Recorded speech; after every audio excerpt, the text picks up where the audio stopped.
Calamansi.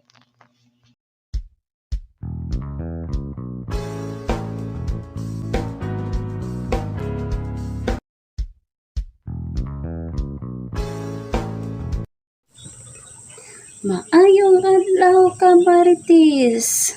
Nagkita ang puta kamaritis. So this video kamaritis is about nagkita na puta. Kumustang Domingo kamaritis. Maayo bang adlaw ang Domingo, nakasimba na ba ang tanan kamaritis? So glory to God. Salamat sa Ginoo nga nausab.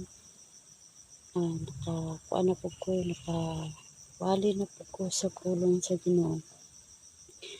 So, ang nakasimba na, dayon, ang pulong sa pari, pulong sa pastor, labi nagmaigo sa atong kinabuhi, sakit.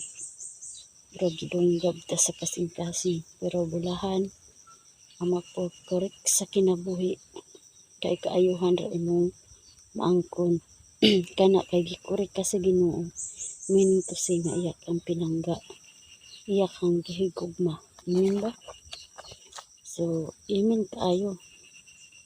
So magamit na po ta, magbisa po ta Biblia kamaritis, maayong balita Biblia in Biblia diri sa 2 Timoteo 3:16. Nag-ingon siya diri, ang tibuok kasulatan gisulat uban sa lamdag gikan sa Dios ug mapuslanon alang sa pagtudlo sa kamatuoran, kinahanglan pagtudlo sa kamatuoran, sa pagbadlong, sa pagsaway ug sa pagtudlo unsaon pagkinabuhi nga matarong. So klaro kay diri kamarites nga ang lamdag gikan sa Dios mapuslanon, ang pagtudlo ug kamatuoran. So, unsa gani itong magtudlo sa kamatuoran? Pagbadlong, pagsaway, pagtudlo. So, una ni ang buhaton is itudlo nimo ang kamatuoran. Then, iyang gidawat na ang kamatuoran, badlongon nimo siya. Unsay nakita nimo or nako. Sige, magpakurik ramang ko uban sa tabang sa Ginoo inyo kong padlungon. Ako nang kinadawat tungod kay gigamit mo sa Ginoo aron pagbadlong sa akong kinabuhi. Di na ko na sakit man iyong badlong, pero ma-realize niyo ikadugayan ang pagbadlong maayo man, dili man kamatay, di man ika. So ang pagbadlong di ay alang ra sa ato ang kaayuhan. Pero sakit na, pero ma-realize nyo maayo ang pagbadlong uban sa tabang sa Ginoo. Makahinuklog din ka nga ay ana di ang nakita sa akong kinabuhi. Okay, akong dawaton o akong paningkamutan nga kanang ang Ginoo malipay sa akong kinabuhi. Ingnon din ta unsa man ang pari nga nagwali, igon ng punta. So pasalamat ka sa Ginoo nga giigo ka tungod kay umuhaka ka na makalikay tuod ka, pero na bisalikay ka sa layo, nasugba noon ka sa daga. So ninana ra kamarites nga nindot jud sa atong kinabuhi nga magpabadlong, pagsaway. Syempre sawayon ta, unsa man din ang magbadlong, uban naman ang pagsaway anak kamarites. So di nato ikasakit nga sa pagbadlong o pagsaway, pagtudlo unsaon pagkinabuhi nga matarong. So ginatudloan ra ta nga unsaon pagkinabuhi nga matarong, dili kay ikasakit. So ara ra nga mintras nga sa dalugdog kamarites. So mintras na anak kamarites nga ang pulong sa Ginoo magabadlong, magasaway aron ta matul-id ug unsay hiwi nga naa nato. Nimo nako dili kay masuko. Kung unsa may kanang bati sa imong nakit-an sa nagwali, ayaw siya lang ta kundi ang Dios nga ang iyang giwali para nimo ug para nako. So Ning ana ra nga unsa man gani ang mga ipadayag sa Ginoo sa kinabuhi, ningon siya unsay usbon na animo, usbon na anako. Sige go, ang una jud lisod usbon mga kamarites ang batasan. Ang batasan mo lisod kay usbon. So uban sa tabang sa Ginoo, uban sa pag-ampo atong paningkamutan nga magmataron ta atubangan sa Ginoo. Magpabadlong ta, magpasaway ta tungod kay alang ra na sa atong kaayuhan. So, maghinaot ko nga nanausab kamo nakatunan karon nga video. Dili nyo na ikasakit, mana dan tuan na pud ka. Wali-wali, pura ra ba perfect. So, ang perfect katurangalan o perfecto. Hallelujah na naman. Naputol ta kamarites na inanawag. So, mo na to. Naputol ta.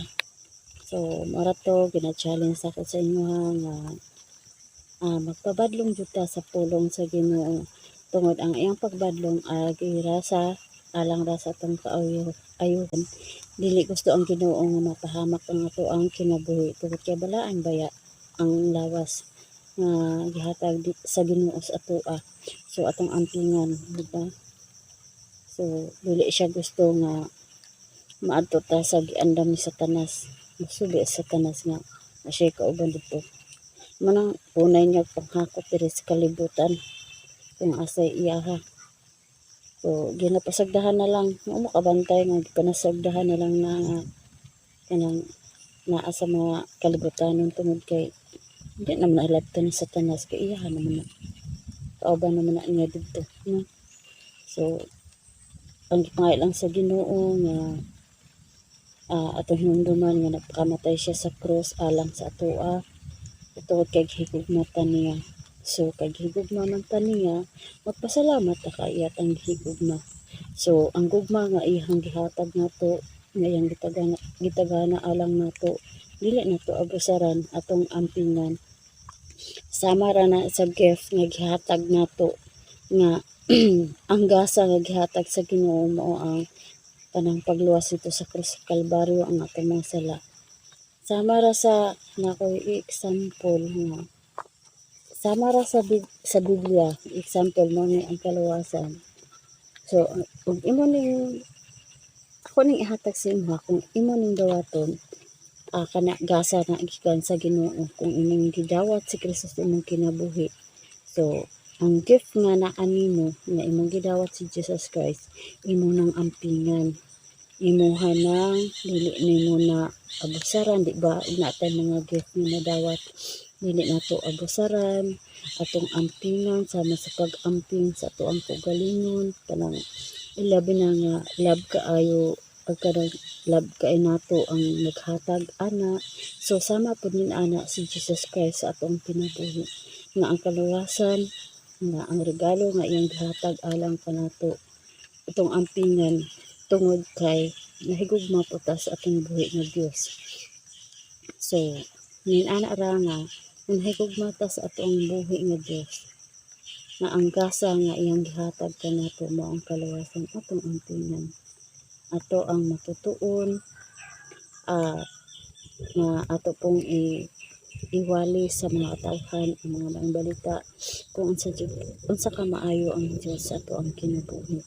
So minana ra nga ayaw niya ipasakit kung mawalihan mo og mga pulong nga naa ninyo ug nga anako tungod kay kikuanan ta ana ang iyang anak iyara ning gidisiplina. Para gud sa nato nga atong manghod, atong anak kung atong disiplina o di magpatuo ito ganun kanang istoryahan ito ang bunalan tungod kay gimahal nato sila. So minana po sama sa pagtratar nato sa ato ang anak doon sa nato sila pagdisiplina tungod kay higugma nato sila. Minana po atong buhi ka Diyos kung ginabadlong ta, ginasaway ta, di na to ikasakit tungod kay gibadlong ta sa atong buhi nga Diyos.